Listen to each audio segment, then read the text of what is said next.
Class 10th lecture number 29 part two में हम हिस्सा नस्ल पे चलेंगे। हिस्सा नस्ल में से हम अपना नेक्स्ट चैप्टर स्टार्ट करेंगे। इसका नाम है उर्दू अदब में ईद उल फितर। चैप्टर नंबर 4 है ये हमारा। पेज नंबर 41 पे इस चैप्टर के मुसन्निफ़ का तारुफ दिया हुआ है। पेज 41 ओपन करें।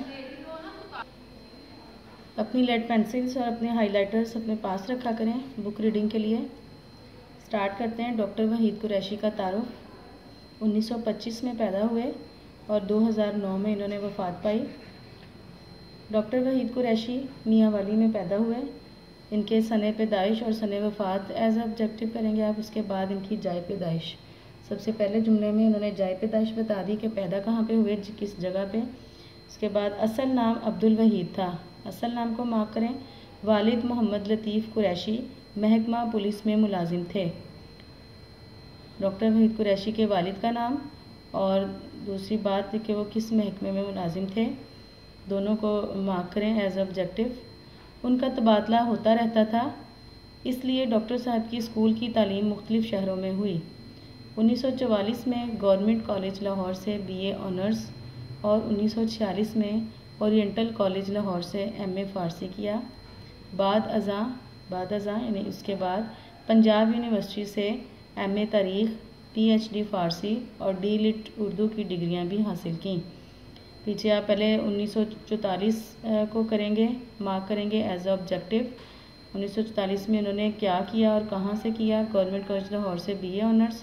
46 में क्या किया और उन्होंने किस किस मज़मून में MA किया और D.Litt की डिग्री जो है वो किस मज़मून में हासिल की।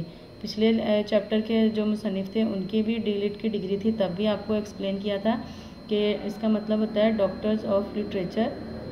ठीक है। PhD के अलावा जो है PhD के बाद किसी मज़मून में रिसर्च वर्क करके कोई ख़ास काम करना, तो फिर एजाज़ी तौर पर ये डिग्री जो है वो दी जाती है। यानी PhD के भी बाद D.Litt की डिग्री होती है। 1951 में उन्होंने इस्लामिया कॉलेज गुजरांवाला में तारीख़ के लेक्चरार की हैसियत से मुलाजमत का आगाज़ किया। इस्लामिया कॉलेज लाहौर में तारीख़ और फ़ारसी और Punjab university oriental College Lahore में उर्दू के उस्ताद रहे। ऑब्जेक्टिव साथ साथ मार्क करते जाएँ, बहुत ज़्यादा ऑब्जेक्टिव है इनका। पंजाब यूनिवर्सिटी में मुख्तलिफ़ मनासिब, मनसब की जमा है, ओहदा होता है मनसब, मनासिब। सदर शोबा उर्दू यानी मनासिब कौन कौन से थे ब्रैकेट में दिए गए हैं। सदर शोबा Urdu, principal Oriental College Lahore, dean कुलिया उलूम शर्किया और इस्लामिया पर भी फाइज रहे। 1983 से 1987 तक मुक़तदरा कौमी ज़ुबान इस्लामाबाद के सदर नशीन रहे। मुख्तलिफ़ औक़ात में बतौर एजाज़ी मोतमिद बज़्म इकबाल लाहौर, नाज़िम इकबाल अकादमी पाकिस्तान और मुहतमिम मगरबी पाकिस्तान उर्दू अकेडमी लाहौर खिदमात अंजाम दी।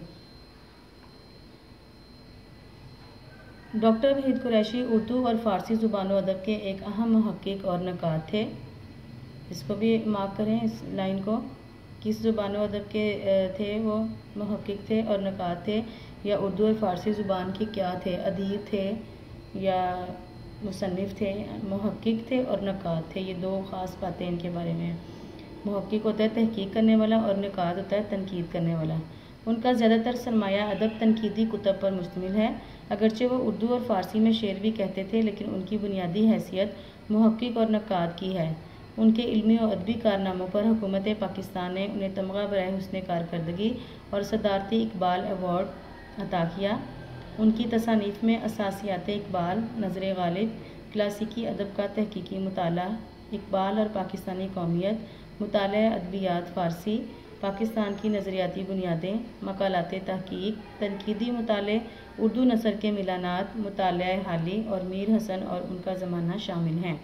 उनकी सारी तसानीफ़ के नाम भी आपने याद करने हैं। थोड़ा सा डिफ़िकल्ट है ये तारुफ, यहाँ पर थोड़ा सा आप लोगों को ज़्यादा तवज्जो और वक्त इसको देना पड़ेगा।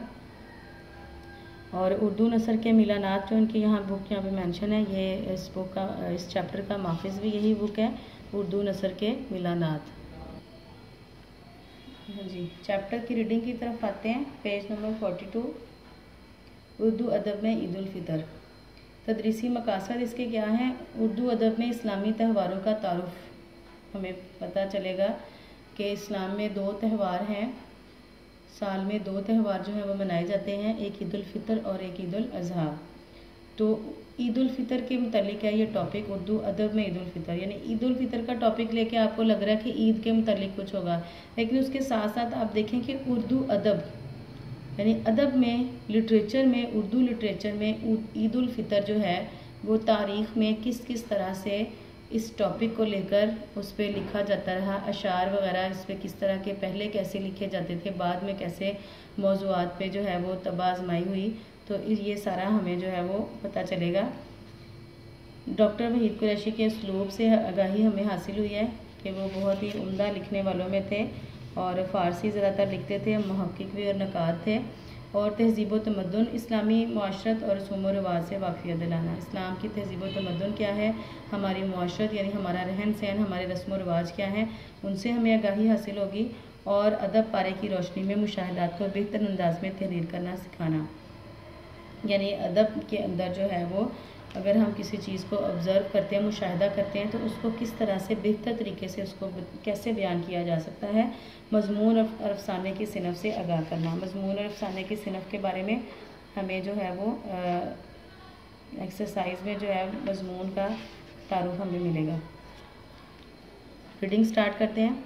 उर्दू की गज़लिया शायरी में ईद, ईद का चाँद, हिलालो अब्रू, अब्रू कहते हैं भवों को, भवें, आईब्रोज जिनको आप लोग कहते हैं, अब्रू, महबूब से रोज़े ईद की मुलाकातें और इसके मुतल्लकात ही अहम रहे हैं।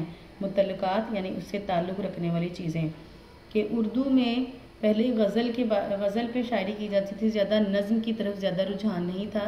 तो जब गज़लिया शायरी का दौर था तो उस वक्त टॉपिक जो थे उर्दू अदब में ईद उल फितर के क्या क्या टॉपिक थे। ईद, ठीक है, ईद के टॉपिक पे लिखा था ईद का चाँद, हिलालो अब्रू, यानी चाँद, हिलाल कहते हैं पहली रात के चाँद को, और अब्रू महबूब की भवों को उसके साथ मिला के, इस तरह के टॉपिक, महबूब से रोज़े ईद मुलाकातें और इस तरह के मुतल्लिकात यानी इससे ताल्लुक़ रखने वाले ताल्लुक़ रखने वाले मौज़ूआत ही ज़्यादा अहम थे। लेकिन 1857 की जंग आज़ादी के बाद जब उर्दू शायरी की हदूद में वुसअत पैदा हुई, वुसअत पैदा होना, फैलाव होना, 1857 की जंग आज़ादी के बाद उर्दू शायरी में वुसअत पैदा हुई और नज़मों की तरफ तवज्जो तेज़ हो गई, तो ईद के मौजू में भी इशारती और अलामती इम्कानात ज़्यादा उजागर हुए। उजागर होना, नुमायाँ होना। तो ईद के मौजू पर भी फिर थोड़ी सी वो कह रहे हैं कि इशारों से जो और तरफ जो थी अलामात और इशारात जो थे वो उनमें और मज़ीद वुसअत पैदा हुई। और उर्दू शायरी को 1857 के बाद मिली एहसासात की तर्जुमानी का वसीला भी बनाया गया। यानी हम जानते ही हैं कि 1857 की जंग आज़ादी के बाद मुसलमान बहुत ज़्यादा ज़वाल का शिकार हो गए, पस्ती की अथाह गहराइयों में चले गए। तो अल्लामा इकबाल ने फिर अपनी शायरी के ज़रिए जो है मुसलमानों को जो है वो ख्वाब गफलत से जगाया और उन्हें आज़ादी की तरफ माइल किया। तो ये उस वक्त शायरी जो थी ये एक बहुत बड़ा सोर्स जो था उसको बनाया गया मुसलमानों को आज़ादी की तरफ माइल करने के लिए, उन्हें मुत्तहिद करने के लिए। और शायरी में क्या चीज़ थी, नज़्म। नज़्म के ज़रिए जो है, नज़्म के उन्वानात होते हैं, नज़्म का टॉपिक होता है, मौज़ूआत होते हैं। तो किसी मौजू के ऊपर लिख के, अल्लामा इकबाल की हम बहुत सारी नज़में पढ़ चुके हैं, जैसे पैवस्ता रे शजर से उम्मीदें बहार रख, हमने 9th क्लास में पढ़ी, जिसमें कौम व मिल्लत को मुत्तहिद होने का दर्स दिया था उन्होंने। तो इस तरह अल्लामा इकबाल की भी बहुत सारी नज़में और भी हैं और दूसरे दीगर शोरा की भी, कि जिन्होंने अपनी शायरी के ज़रिए, अपनी नज़मों के ज़रिए जो है वो लोगों में मिली एहसासात को उजागर किया, मिली एहसासात की तर्जुमानी का वसीला भी बनाया। ठीक है, मिली एहसासात यानी उनके अंदर जो मिल्लत के लिए, कौम के लिए एहसासात थे उनकी अक्कासी करने का ज़रिया बनाया, तर्जुमानी करना, अक्कासी करना। और इस तरह मुसलमानों की फ़िक्री ज़िंदगी के ख़त ख़ाल ने उर्दू अदब में इस्लामी इक़दार और रवायात की पासदारी के अमल को शदीद से शदीद तर कर दिया। मुसलमानों की फ़िक्री ज़िंदगी में यानी उनके जो सोचते थे, जो उनका जहन जो सोचता था मुसलमानों का, तो किस चीज़ पे वो सोचने लगा कि इस्लामी ख़त ख़ाल होते हैं शक्ल सूरत। तो एक इस्लामी इक़दार और रवायात की पासदारी यानी उसका तहफ़्फ़ुज़ करने का जो सोच थी, इसको शदीद से शदीद तर कर दिया, यानी ज़्यादा से ज़्यादा कर दिया। यानी ऐसे मौज़ूआत पर शायरी की गई, नज़में ऐसे मौज़ूआत पर लिखी गई जिसमें इस्लामी कदरों को, इस्लामी रवायात को बयान किया गया और उसके तहफ़्फ़ुज़ के लिए जो है वो सोच जो है वो बहुत ज़्यादा हो गई। ईद उल फितर पर नज़मों की कसरत का सबब भी यही है और उर्दू शोरा और उदबा ने जब तख्लीकी जौहर के हवाले से उन अफकार की पेशकश का सामान फ्राहम किया तो ये मौजू कई जहतों में फैल गया। तख्लीकी जौहर क्या होता है? लिखने लिखाने की खूबी। तो जब नज़मों की कसरत का सबब यही था, यानी क्या सबब उन्होंने बताया कि मिली एहसासात की तर्जुमानी का वसीला उसको बनाया और इस्लामी इक़दार और रवायत की पासदारी का जो ख्याल था वो ज़्यादा होता गया। तो ये सबब था, इस वजह से शुरा और उदबा ने जब अपने अपने लिखने लिखाने की खूबियाँ अपने तख्लीकी जौहर के हवाले से अपने अफकार यानी अपने नज़रियात पेश किए। तो ये मौजू कौन सा मौजू? ईद उल फितर का मौजू कई जहतों सिमतों में कई तरफ फैल गया। ईद को महज खुशी या ईद के चांद को महज साल में एक बार झलक दिखाकर गायब होने के हवाले से देखने की बजाय उसे मुसलमानों की तहजीबी और फ़िक्री ज़िंदगी के वसी तर जोग्राफिया से मिला दिया गया। यानी ईद को सिर्फ खुशी का दिन या चांद को एक दफ़ा साल में देखना और उसके बाद देखकर चांद गायब हो जाना और बस मुसलमानों का ईद के त्यौहार को मना लेना, इस हवाले से देखने की बजाय जैसे उन्होंने स्टार्ट में टॉपिक बताया कि यही बस होते थे, इसकी बजाय किस तरह की चीज़ें जो थी वो शायरी में पेश की जाने लगी? मुसलमानों की तहजीबी यानी तहजीब के साथ और फ़िक्री ज़िंदगी, उनकी फ़िक्र के साथ, उनके ख़यालात, उनके अफकार के साथ जो है शायरी को मिलाया गया और उसको वसी तर जोग्राफिया से मिला दिया गया। यानी इसको बहुत ज़्यादा जो है वो कुशादा किया गया इन मौज़ूआत को, और ईद के मौज़ूआत में नई नई बारीकियाँ पैदा करके इसे अदबी खुशी के मिले जुले जज्बात तक ले गए। यानी ईद के मौज़ूआत में छोटी छोटी बारीकियाँ करके और उसको अदबी खुशी के जज्बात तक ले गए। अब आगे टॉपिक हम फिर दोबारा से हमें दे रहे हैं कि किस तरह के टॉपिक्स पे फिर लिखा जाने लगा। गुलदस्ता ईद में मौज़ूआत क्या थे? गुलदस्ता ईद में मौज़ूआत सहने ईदगाह में मुलाकात और दरूने खाना ईद मिलन तक महदूद नहीं रहे। यानी कि ये टॉपिक पहले थे, बल्कि क्या हो गए? जज्बात के वसी तर रकबों में लाकर दिखाया गया है। क्या है वो वसी तर रकबों में? किस तरह से लाकर दिखाया गया उन मौज़ूआत को? मुसलमान फैशनेबल ख़ातून की डायरी से चलकर रसूल पाक सल्लल्लाहु अलैहि वसल्लम की ईद, ठीक है, कि मुसलमान जो फैशनेबल औरत है वो कैसे जो है उसकी डायरी यानी कि वो अपनी ईद कैसे गुजारती है, अपने ईद के वो वाक़यात को या ईद की मसरूफियात को कैसे लिखती है, उससे लेके और रसूल सल्लल्लाहु अलैहि वसल्लम की ईद यानी आप सल्लम कैसे ईद गुजारते थे, एक फैशनेबल औरत कैसे गुजार रही है, कंवारी बेटी की ईद यानी जो घरों में बच्चियां हमारी बैठी हैं, कंवारी हैं, गैर शादीशुदा हैं, उनकी ईद कैसी होनी चाहिए, सुहागन की ईद यानी जो शादीशुदा औरतें हैं उनकी कैसी होनी चाहिए, बच्चों और बड़ों की ईद यानी बच्चों बड़ों का आपस में क्या ताल्लुक़ होना चाहिए, इस्लामी इक़दार और रिवायात हमें क्या सिखाती हैं इस सिलसिले में। दोगानी ईद यानी कि दोहरी ईद, कि ईद की दोहरी खुशी कैसे हो जाती है, कैसे ईद की खुशी को दोहरा किया जा सकता है। तुर्कन मामा की ईद, मामा जो होती थी उस वक्त घरों में काम करने वाली जो बच्चों की परवरिश देखभाल के लिए जो फाइज औरतें होती थी उनको मामा कहा जाता था। तो तुर्कन मामा यानी तुर्क के अंदर जो थी वो मामाएँ जो थी, मामा की ईद वो कैसे गुजारती थी ईद घरों में, कैसे उनका क्या मुकाम था और कैसे वो ईद गुजारती थी। ईद और कर्ज, ईदी घर की मालिका की ईद, रमज़ान और खैरात, यतीमों की ईद तक ईद उल फितर हमें मुतवस्सत तबके और गरीब तबके के मसाइल और हालात से मुंसलिक नज़र आती है। यानी कि इतने सारे टॉपिक, हमें टॉपिक को देख के पता चल रहा है, इन टॉपिक्स को देख के कि वाकई ऊपर के टॉपिक्स को नीचे के साथ अगर हम कंपेयर करें तो ये बहुत ज़्यादा जो है वो वसी हो जाता है टॉपिक, बहुत ज़्यादा उसके अंदर जो है वो वुसअत आ गई। और यतीमों के बारे में, ईद और रमज़ान में खैरात का क्या है मर्तबा है, मकाम है। तो मुतवस्सत तबके यानी दरमियाने तबके की ईद और गरीब तबके के मसाइल और हालात से मुंसलिक यानी जुड़ी हुई नज़र आती है। ये तमाम टॉपिक्स को लेके ये सारी चीज़ें जो हैं वो सामने आती हैं। इस तमदनी पस मंज़र के तुफ़ैल एक वक्ती जज्बा है जान नहीं, यानी कि ये जो पस मंज़र का मतलब होता है कि बैकग्राउंड किसी चीज़ का, कि जो तहज़ीब व तमद्दुन इसमें दिखाई गई है कि ये इसकी वजह जो है ये एक वक्ती जज्बा, जोश का जज्बा ही जान होता है। जोश जज्बा एक वक्ती जोश नहीं है बल्कि एक तहज़ीबी अकाई बनकर हमारी माशरती ज़िंदगी में बहुत दूर तक जाती है। यानी ये हमारी तहज़ीब का हिस्सा है, हमारी माशरत का हिस्सा है। ये सारी चीज़ें सिर्फ ये नहीं है कि एक दफ़ा हमें जोश आया बस इनको पढ़ के और बस हमने उस पर इम्प्लीमेंट किया और बस नहीं, बल्कि ये हमारी तहज़ीब और हमारी माशरत का हिस्सा हैं ये सारे मौज़ूआत। इस वुसअत पजीरी से मौजू की जड़ें हमारी अदबी रवायात में फैल गईं। वुसअत पजीरी यानी इसको बहुत ज़्यादा वसी करने से इस मौजू की जड़ें जो हैं वो हमारी अदबी रवायात में फैल गईं।